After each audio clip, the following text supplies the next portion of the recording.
the ability to conquer one's own flesh. He wanted to watch the sun rise and swing his legs. His knees had changed in 10 He felt that months. strange calm and the ability to conquer one's own flesh. He wanted to watch the sun rise His and knees had swing his changed in 10 legs months. He loosely. slipped into the sticky night.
Just made me feel so good. I'm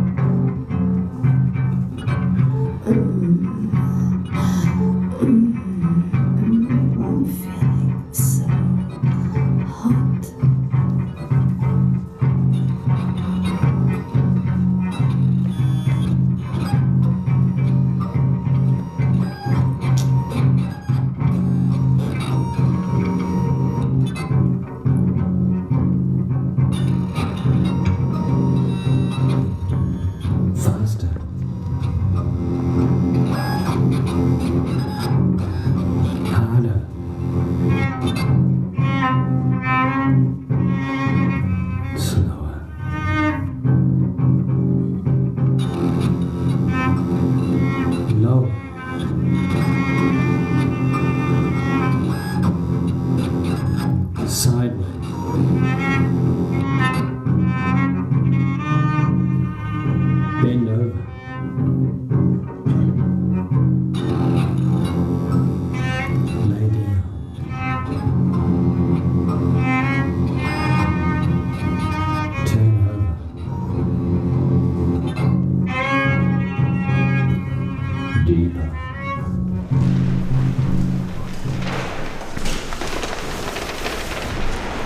Ezeken a helyeken voltunk, áttertek a gödörbe, az Artuzmúba, még holnap megyünk, de amit tudjuk, hogy az.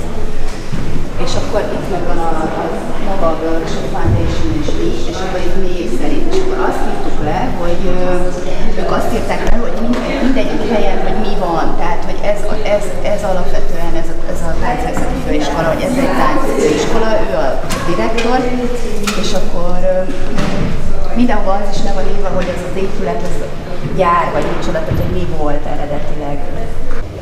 Egész héten azzal foglalkoztunk, hogy mi határozza meg egy óra történését, mi határozza meg egy tanár munkáját, és volt egy ilyen megjegyzés, hogy az mondódott ki, hogy mindig a tanár a saját érdeklődését, az éppen aktuális érdeklődését kell követnie ahhoz, hogy az órán élő információ születhessen meg és adódhasson tovább.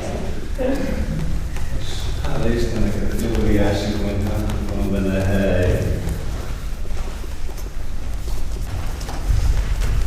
Én úgy látom, és most ez valahogy nagyon számomra megerősítés nyert itt a T.T.T-ben, hogy ez a fajta testtudati munka, ami így a posztmodern és a kortársnak így azt gondolom, ami a posztmodern felől, vagy azon át keresztül ered, és ma azt gondolom, hogy egy nagyon érvényes és erre épülő munka, az hordoz egyfajta szellemiséget, amiben a test tulajdonképpen másképp van megfigyelve.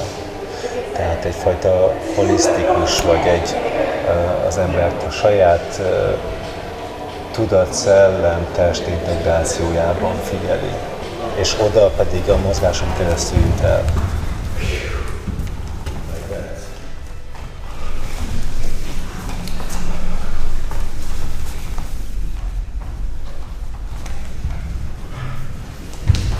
Az iskola, amit jövök, az egyfajta szellemiségből született.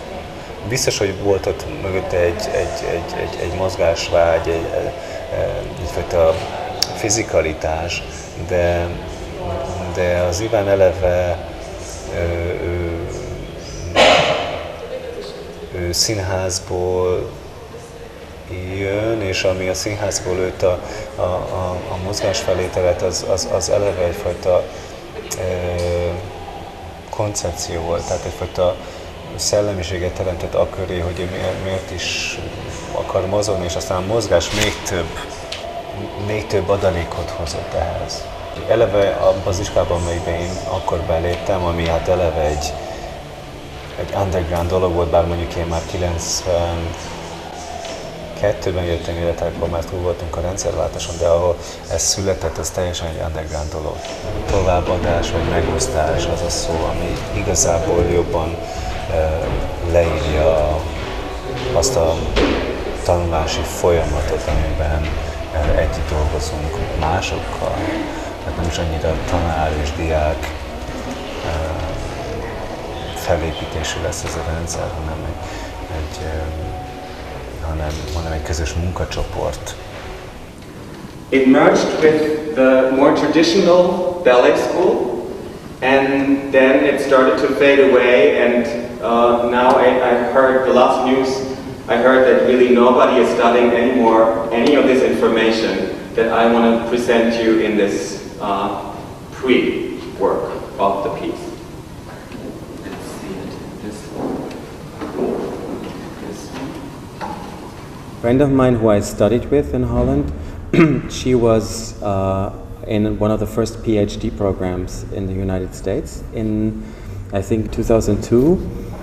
She sent me her reading lists, all the books she had to read, and I thought, oh, this is fantastic. I wanna read some of that, and I wanna get familiar to what people are writing nowadays, and that's how it started. That I kind of really was hunting for articles and books that would support my thinking and my dancing. It really started also with a trio that I made with two other dancers in Berlin, that I brought books in the rehearsal process, and then they became props also in the piece. And then I thought, oh, this is quite nice, because of the feedback was, oh, it's quite nice to see books in a different way than in a shelf or on a desk, seeing books used in a different way. So I decided to make a solo with all my dance books on stage. We did talk about Sally Baines already. She wrote a very classic one that describes the first ways of people who come out of Judson Dance Theater into their own choreography. It's called Terpsichore in Sneakers. What I usually make very clear in some of the beginnings of this work is that I'm not a theoretician. I am not an academic, and I don't read books in an academic way. I'm quite an intuitive reader, and I'm quite an intuitive picker. I might pick a book because I know there's one article in it, and I might want to buy it and want to have it, and I want to read it, and it will mean something to me or not. So this playful and this intuitive aspect plays a very important role for me, that there's not one way to deal with text, but that you can also play with text, and that text can have many meanings. It doesn't have to have the literal meaning of a sentence, but it can transmit an emotion, or it can transmit weight, or it can transmit something of history, or it can sparkle an idea. So this intuitive way, and that's also why I want to involve the body and want to kind of to warm up with books, is to just give that feeling, to give that possibility, a door open to happen.